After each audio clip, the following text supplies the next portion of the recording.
네, 오늘 5월 24일 월요일 새벽 예배 나오신 우리 성도님들을 환영합니다. 또 축복합니다.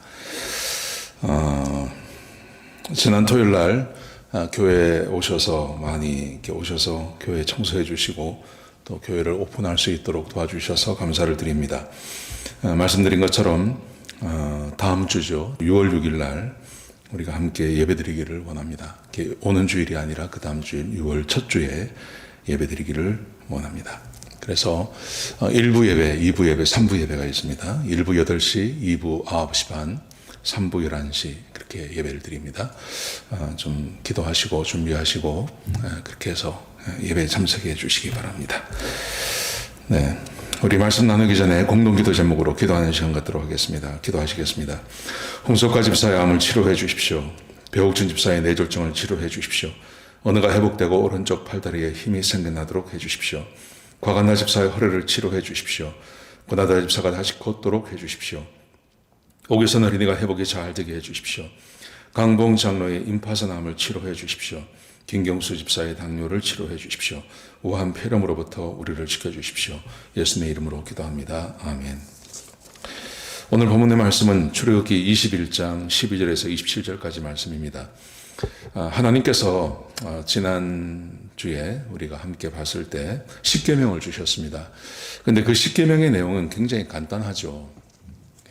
안식일을 지켜라, 부모를 공경해라, 살인하지 마라, 간음하지 마라. 굉장히 간단하죠. 그런데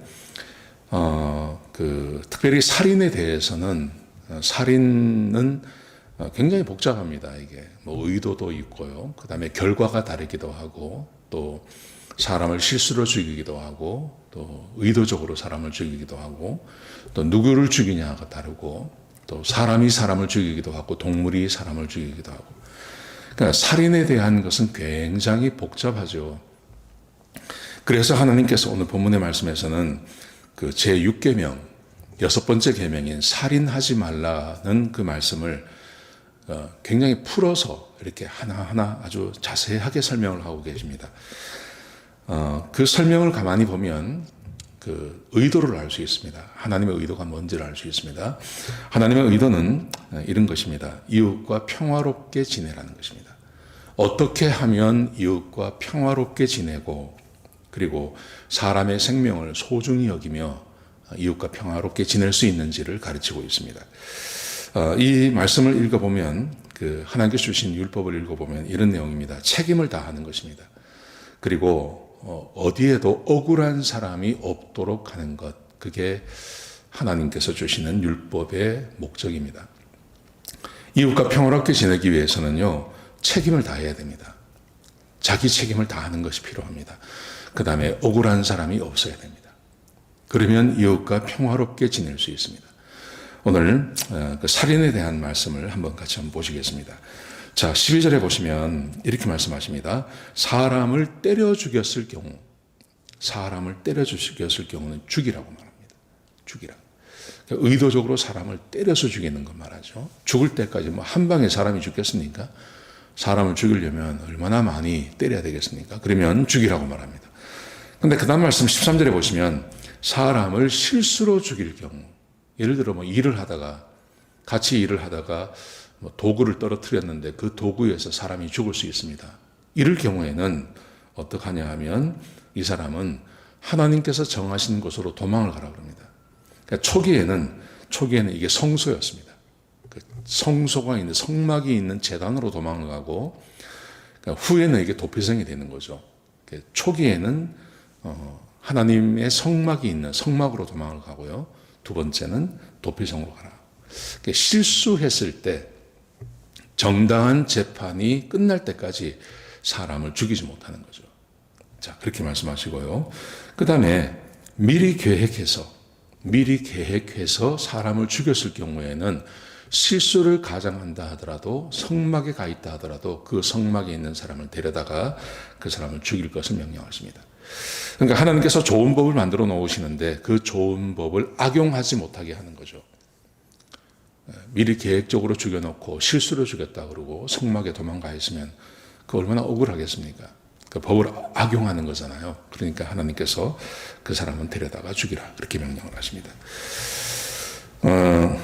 여기서 보이는 하나님의 의도는 아주 분명합니다. 그것은 사람의 생명은 굉장히 소중하다는 겁니다.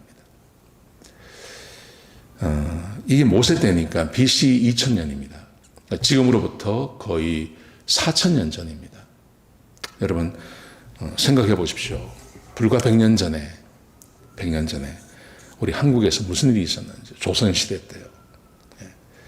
조선이 끝나고 나서도 사람의 생명을 얼마나 경시했습니까? 권세 있는 사람들, 이런 사람들이 사람을 죽이고 빼앗고 하는 일들이 얼마나 많았습니까? 지금도 세계에서 그런 일들이 다반사로 벌어지지 않습니까?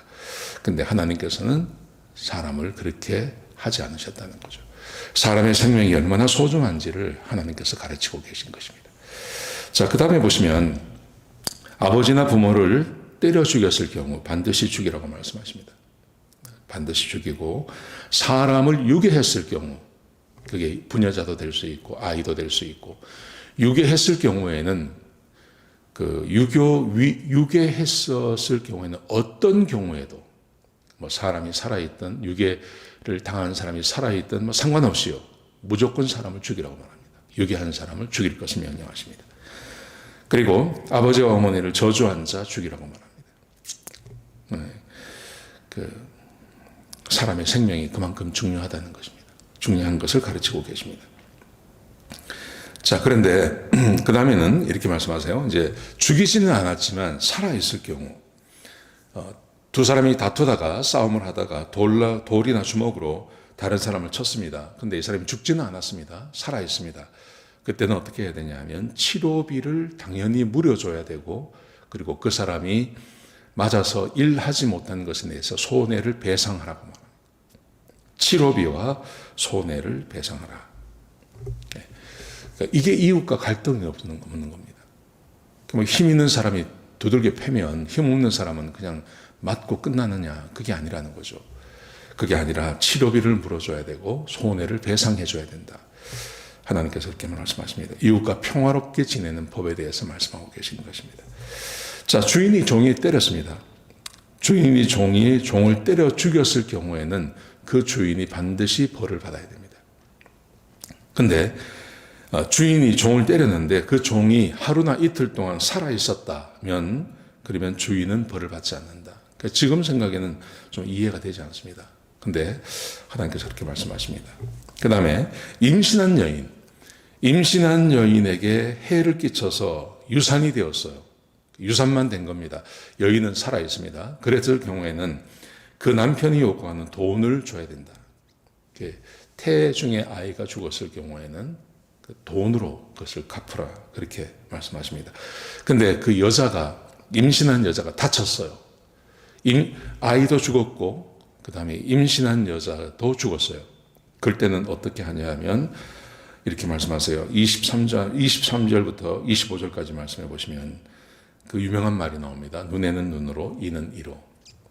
그러니까 여인을 다치게 한 것만큼 똑같이 가해자에게 다치게 하라는 것입니다.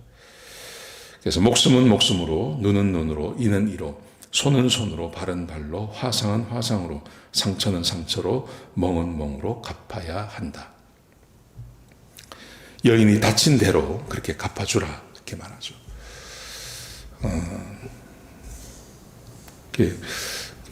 세상에 억울한 일이 참 많습니다. 미국이 그 법이 아주 엄한 나라죠. 미국이 그 워싱턴 주에 가면 그 워싱턴 주 안에 보면 이제 섬들이 굉장히 많이 있는데요. 그 섬 중에 하나가 연방 교도소였습니다.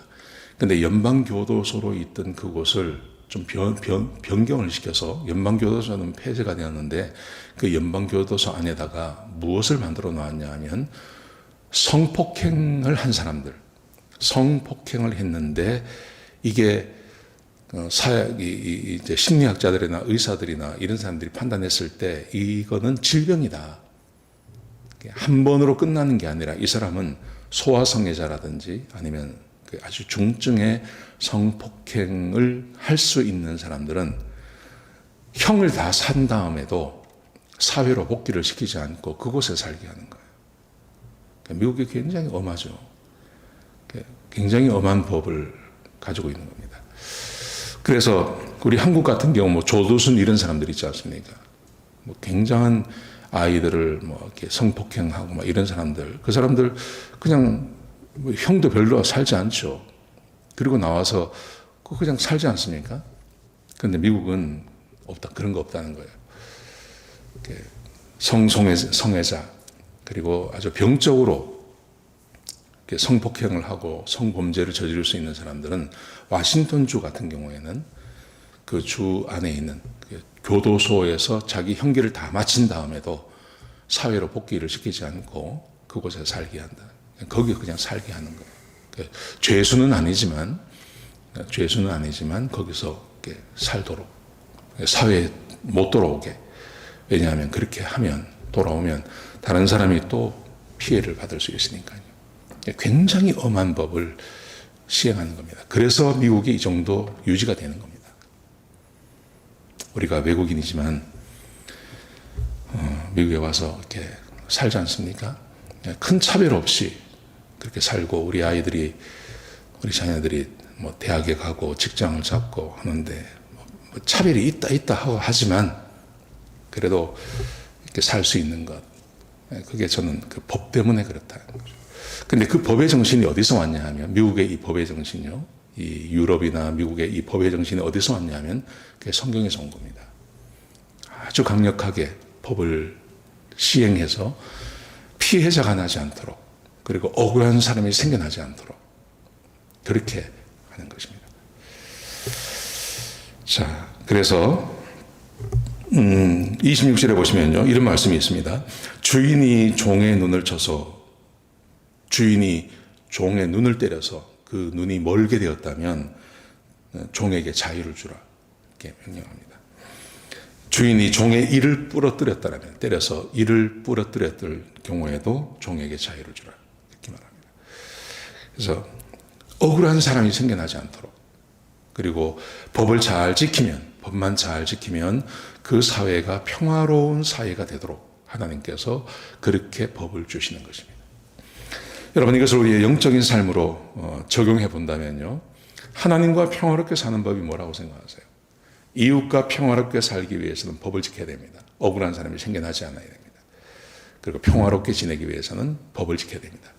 하나님과 평화롭게 지내기 위해서는요, 마찬가지입니다. 법을 지켜야 됩니다. 하나님과 우리 사이에 맺은 그 언약을 지켜야 하나님과 평화롭게 살 수 있는 겁니다.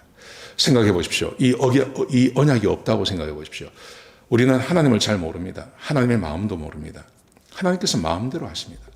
그럼 그 피해를 고스란히 우리가 당하는 겁니다. 마치 사람 사이에서 힘이 센 사람이 자기가 하고 싶은 대로 힘 약한 사람을 억압할 수 있지 않습니까? 그런 것처럼 하나님과 우리 사이에 언약이 없다면요, 하나님이 우리에게 마음대로 할 수 있습니다. 그 피해는 고스란히 우리에게 오는 겁니다. 하나님 사람과 우리 사이에 언약이 있고 율법이 있다는 것은 전적으로 누구를 위한 거냐 하면 우리를 위한 겁니다. 하나님을 위한 거 아닙니다. 그거. 우리를 위한 겁니다. 그래서 우리가 법을 지키고 우리가 하나님 말씀대로 살기만 하면 하나님과 평화롭게 지낼 수 있고 하나님께서 약속하신 것을 다 받을 수 있습니다. 그런데 성경이 우리에게 무엇을 말하냐 하면 사람은 하나님의 법을 지킬 수 있는 능력이 없다는 겁니다. 죄인이기 때문에요. 그래서 예수님께서 오셔서 우리를 구원하시고 우리에게 하나님의 영이 함께 해주셔서 하나님의 법을 알고 하나님의 법을 지킬 수 있는 능력을 우리에게 주시는 것입니다. 그래서 구원받은 하나님의 백성들은 하나님의 법을 지킬 수 있는 능력이 있는 겁니다. 우리가 하나님 말씀대로 살기만 하면 하나님과 우리 사이는 더 친밀해지고 더 편안해질 것입니다. 그리고 하나님의 복이 우리에게 임하게 될 것입니다. 이걸 잘 이해하셨으면 좋겠습니다. 율법을 볼 때 이런 시각으로 율법을 보면 이해가 되는 겁니다. 우리가 한번 기도하시겠습니다.